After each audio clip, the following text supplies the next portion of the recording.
नमस्कार दोस्तों, मैं हूं शोभित और जैसा कि हमने आपसे बोला था कि हम डिस्कस करेंगे कि इस बार का कट ऑफ कितना जाएगा।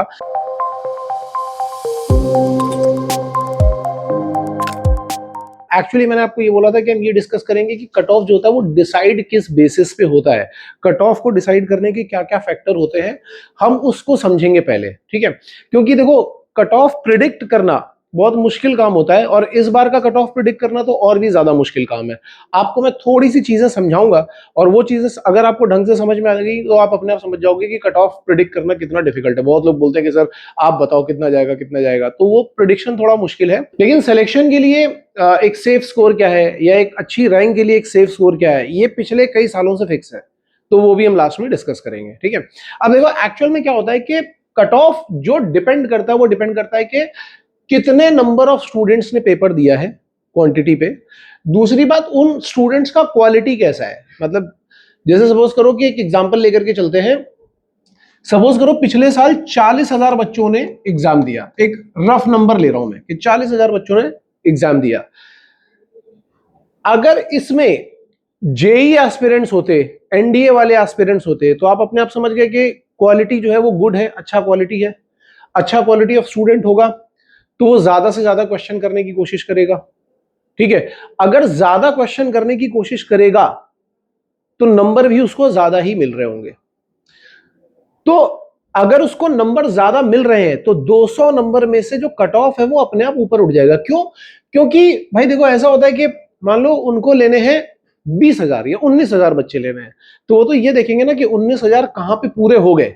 जैसे ही 19,000 पूरे हो गए वहीं पे वो कट ऑफ मार देंगे कि हाँ भाई यहां पूरे हो गए।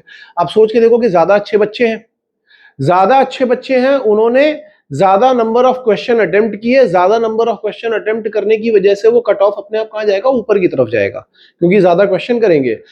तो पहले 19,000 वहीं के वहीं कवर हो गए, कट ऑफ अपने आप हाई जाने के चांसेस है। तो दूसरा जो फैक्टर होता है वो डिपेंड करता है कि कैसा है यहाँ पे, अच्छा क्वालिटी स्टूडेंट है, एवरेज क्वालिटी है, बिलो एवरेज क्वालिटी है। क्योंकि अगर एवरेज हुआ तो वो उतने क्वेश्चन अटेम्प्ट नहीं कर पाएंगे या ज्यादा तुक्के मार करके आएंगे, ठीक है।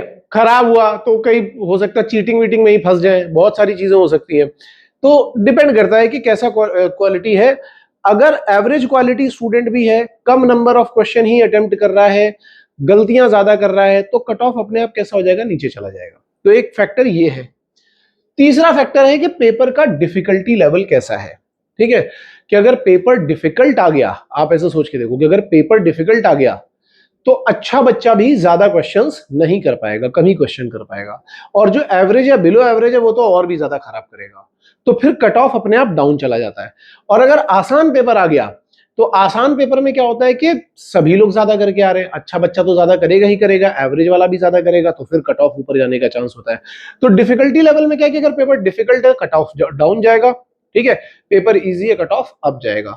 यहां पे क्या है कि क्वालिटी ऑफ स्टूडेंट मैटर करती है। अच्छा बच्चा है तो कट ऑफ ऊपर लेकर के जाएगा, एवरेज या बिलो एवरेज है तो कट ऑफ नीचे लेकर के जाएगा। नंबर ऑफ स्टूडेंट पे भी मैटर करता है। क्यों मैटर करता है? जैसे 2021 की बात करें तो भाई आईएमयू को बच्चे ही लेने थे 13,000 और एग्जाम भी दिया 13,000 ने, तो फिर कट ऑफ की वहां बात ही खत्म हो गई। तुमने एग्जाम दिया है, तुम्हें एक रैंक मिलेगी ही मिलेगी, तो कट ऑफ की कहानी खत्म हो गई। अब जैसे जैसे नंबर ऑफ स्टूडेंट बढ़ रहे हैं तो फिर वो कट ऑफ ऊपर नीचे थोड़ा बहुत हो रहा है, नंबर ऑफ स्टूडेंट की वजह से भी। क्यों? क्योंकि इसमें गुड क्वालिटी और बैड क्वालिटी स्टूडेंट भी आ जाते हैं। अब जैसे हम सपोज करो 2025 की बात करें तो 2025 तक कट ऑफ प्रिडिक्ट करना बहुत ज्यादा डिफिकल्ट काम नहीं था। क्यों? क्योंकि हमारे पास एक नंबर, एक रफ नंबर होता था। क्या मान लो भाई 40,000 ने दिया या 50,000 ने दिया या 60,000 बच्चों ने दिया। हालांकि ये बहुत ज्यादा डिफरेंस नहीं क्रिएट करता। मेन डिफरेंस क्रिएट करते हैं ये दो फैक्टर। अब लास्ट ईयर का जो पेपर था वो थोड़ा सा डिफिकल्ट आया था, तो डिफिकल्टी लेवल होने की वजह से कट ऑफ अपने आप डाउन होने का चांस था। क्वालिटी ऑफ स्टूडेंट थे, लास्ट ईयर भी थे, लेकिन चूंकि पेपर का हल्का सा डिफिकल्टी लेवल बढ़ गया था, तो इसकी वजह से क्या हुआ था कि जो अच्छे बच्चे थे उन्होंने तो ज्यादा क्वेश्चन कर लिए, लेकिन जो एवरेज और बिलो एवरेज थे, मान लो अच्छे बच्चे थे, तो वो अच्छे बच्चे कितने थे? 1,000 थे, 2,000 थे, 3,000, मान लो 3,000 तक की रैंक तो लेकिन अभी भी 16,000 बच्चे बचे हैं ना जो एवरेज या बिलो एवरेज स्टूडेंट होंगे, ठीक है। तो ये तो कम ही क्वेश्चन करके आएंगे ना, इन्होंने अच्छे कर लिए, ये ऊपर निकल गए, लेकिन ये तो कम ही क्वेश्चन करके आएंगे। तो जब ये कम ही क्वेश्चन करके आएंगे तो कट ऑफ अपने आप कैसा होगा, डाउन जाएगा। तो इसकी वजह से लास्ट ईयर का कट ऑफ डाउन गया था, और 100 से 110 नंबर के बीच वाले बच्चे भी जो थे वो टॉप 500 में आ रहे थे लास्ट ईयर, ये कहानी थी। तो हालांकि मैंने तो जो प्रिडिक्ट किया था उसके हिसाब से कट ऑफ डाउन ही गया था, और डाउन गया था। बट अब बात करते हैं 2026 की, कि 2026 में क्या कहानी होगी। तो देखो, अगर हम 2026 में भी एक रफ लास्ट ईयर वाला ही नंबर लेकर के देखें, कि मान लो 40,000 बच्चे एग्जाम दे रहे हैं, ये लास्ट ईयर का नंबर लेकर के मैं देख रहा हूं, ठीक है। तो होगा क्या, यहाँ पे क्या हो रहा है, just give me a second. 2026 में अगर हम यही मान लेते हैं कि सपोज 40,000 बच्चे एग्जाम दे रहे हैं, तो इन्होंने क्या किया है कि 40,000 बच्चों को दो ग्रुप में डिवाइड किया है। सपोज कर लेते हैं इक्वल ग्रुप्स थे वो। अब देखो, कई जगह सपोज करना पड़ रहा है, इसीलिए मैं बोल रहा हूं ना कि कट ऑफ प्रेडिक्ट करना थोड़ा मुश्किल है। एक तो हमें ये सपोज करना पड़ रहा है कि दो इक्वल हो गए।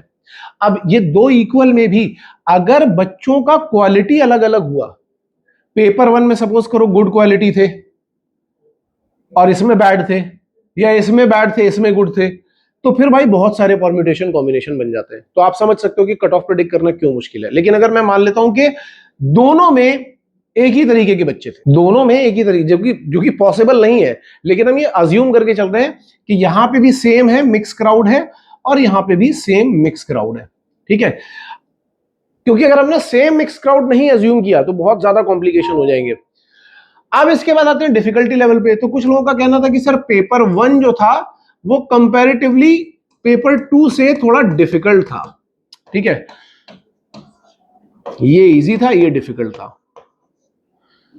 अगर मैंने इनको सेम नहीं माना होता, यहां पे मैं गुड और बैड या बैड और गुड वाले ऑप्शन ले रहा होता, तो आप समझो कितने केसेस बन रहे होते। लेकिन मैंने सेम मान लिया है। अब मैं बोल रहा हूं कि पेपर 1 कंपैरेटिवली थोड़ा डिफिकल्ट है और पेपर 2 थोड़ा सा इजी है। तो होगा क्या कि अगर सेम क्राउड यही चीज दे रहा है, और अगर हम इसको लास्ट ईयर से कंपेयर करें, तो लास्ट ईयर के कंपैरिजन में ये इजी था, ये 24 के पेपर जैसा था पेपर। तो अब होगा क्या कि ये वाला जो पेपर है, क्योंकि ये डिफिकल्ट है, इसका जो कट ऑफ होगा, वो थोड़ा सा डाउन जाएगा, और इसका जो कट ऑफ होगा वो थोड़ा सा अप जाएगा। थोड़ा सा डाउन या अप का मतलब ये है कि 5 नंबर का आप वो मान सकते हो कि 5 नंबर अप या डाउन जाएगा, इससे ज्यादा नहीं जाएगा, 5 नंबर ही अप या डाउन जाएगा, ठीक है। तो अब यहां पे यही बात है कि अगर यहां मैं बोलता कि good quality difficult, bad quality difficult, तो ये और डाउन जाता, गुड क्वालिटी डिफिकल्ट, ये एवरेज रहता। ऐसे करके कई सारे पीएनसीज बनते हैं। तो आप समझ सकते हो कि ये प्रिडिक्ट कर पाना कितना मुश्किल काम है कि कट ऑफ क्या जाएगा। कहानी यही है, इसी के बेसिस पे कट ऑफ डिसाइड हो रहा है। उम्मीद आप सभी लोगों को समझ में आ रहा होगा। लेकिन अगर आप मेरे से पूछो कि सर आपका एक्सपीरियंस क्या बोलता है पिछले 5 साल के पेपर को देख करके, तो मुझे ऐसा लग रहा है, और मैं पहले ही बता रहा हूं ये 100% ट्रू नहीं है, मैं अपने बस अपना एक आइडिया दे रहा हूं कि मुझे ऐसा लग रहा है कि, और हाँ एक चीज और भी है कि यहाँ पे तो आपको वैसे भी परसेंटाइल मिल रहा है, लेकिन फिर भी हमें ये तो देखना ही पड़ेगा ना कि परसेंटाइल कितने नंबर हम कितने क्वेश्चन अटेम्प्ट करके उसके बेसिस में मिल रहा है। तो मुझे ऐसा लग रहा है कि यहाँ पे जो कट ऑफ जाने के चांसेस हैं, अगेन इसको पत्थर की लकीर समझ करके छाती पीटना मत शुरू कर देना। कुछ लोग इतने ज्यादा मतलब इतने इडियट्स होते हैं कि वो, अगर मैं बोलूं ना कि मैंने ये प्रेडिक्ट किया, तो अगले दिन तो कोर्ट केस करने पे ही आ जाते हैं कि सर आपने प्रेडिक्ट कैसे कर दिया था, ये ऐसा हो गया है, ठीक है। बहुत बहुत ही बेकार टाइप के बच्चे भी होते हैं यहाँ पे। कई लोग इसको बहुत अच्छी तरीके से खुले दिमाग से समझते हैं। तो मैं बोलूंगा कि अपने बुद्धि और विवेक का इस्तेमाल करें इसको समझने के लिए। मैं प्रेडिक्शन दे रहा हूं आपको, ठीक है। तो मेरे हिसाब से यहाँ पे जो कट ऑफ जाने के चांसेस हैं वो है 50 से 55 नंबर, जो पिछले साल का मैं बता रहा हूं, पिछले कुछ सालों का देख करके बता रहा हूं कि यहाँ पे 50 से 55 नंबर अगर आप करके आए हो पहले पेपर में, तो आपके सिलेक्शन के चांसेस हैं। और इस केस में कोई बहुत ज्यादा डिफरेंस नहीं है, यहाँ पे होगा 55 से 60। हो सकता है इससे कम भी हो, ज्यादा होने के चांसेस मुझे नहीं लग रहे हैं। इससे कम होने के चांसेस तो लग रहे हैं, इससे ज्यादा होने के चांसेस नहीं लग रहे। बहुत रेयर केस होगा कि कोई एक आध दो नंबर अगर आगे निकल गया तो निकल गया। तो ये मेरा प्रेडिक्शन है जो मैंने आपको बता दिया है कि इस हिसाब से डिवाइड हुआ होगा। बाकी बहुत सारी कैलकुलेशन है, पूरी कैलकुलेशन अपन कर नहीं सकते क्योंकि ये डेटा भी एग्जैक्ट अपने पास नहीं है, ये डेटा भी अपने पास एग्जैक्ट नहीं है। हाँ, बस ये है जो अपने पास में है, तो इसलिए मैंने ये कैलकुलेशन करके आपको बता दी है, ठीक है। अब इसके अलावा आप में से कई सारे बच्चे प्रिपरेशन कर रहे होंगे, कई सारे वो बच्चे ऐसे भी होंगे जिन्होंने, जो हो सकता है 80 90 100 110 120 140 क्वेश्चन करके आए, जिनको लग रहा है कि हाँ भैया अपन तो सेफ जोन में है। अच्छा, कुछ लोग बोलते हैं कि सर सेफ रैंक कहाँ जाएगी। देखो 100 क्वेश्चन अगर आपने सही कर दिए हैं तो आप सेफ जोन में हो, बढ़िया रैंक लेकर के आओगे, चाहे पेपर डिफिकल्ट हो चाहे पेपर इजी हो। इजी होगा तो आप टॉप 2000 में आ जाओगे, डिफिकल्ट होगा तो आप टॉप 1000 में भी आ सकते हो, बट 100 से 120 क्वेश्चन बिल्कुल सेफ जोन होता है। अगर आप उतना करके आए हो तो फिर आप अपने स्पॉन्सरशिप के इंटरव्यू की तैयारी करो।